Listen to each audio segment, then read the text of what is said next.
ମୁଁ ତମର ସେଇ ନାୟିକା ଯାହା ଉପରେ ତମେ ରାଗ ତ ବହୁତ, ଅଭିମାନ ବି କର, କିନ୍ତୁ କେବେ ଭୁଲି ପାରିବନି।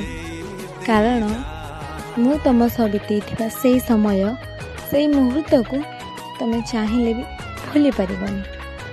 ହଁ, ମୁଁ ତମର ସେଇ ସ୍ୱପ୍ନର ନାୟିକା ଯିଏ ରାତି ସ୍ୱପ୍ନରେ ନୁହଁ, ଭୋର 4ଟା ସ୍ୱପ୍ନରେ ଆସେ। ଆଉ ସତ ଘଟଣାଟା ହବ କି କ'ଣ ତ ମୁଁ ଜାଣିନି, କିନ୍ତୁ ସାରା ଜୀବନ ପାଇଁ ମୁଁ ତମର ସ୍ୱପ୍ନର ନାୟିକା ହେଇକି ରହିବାକୁ ଚାହେଁ। କାରଣ ମଣିଷ ଆଜି ଅଛି, କାଲିକି ନଥିବ, କିନ୍ତୁ ସ୍ୱପ୍ନ ସାରା ଜୀବନ ତମେ ଦେଖୁଥିବ।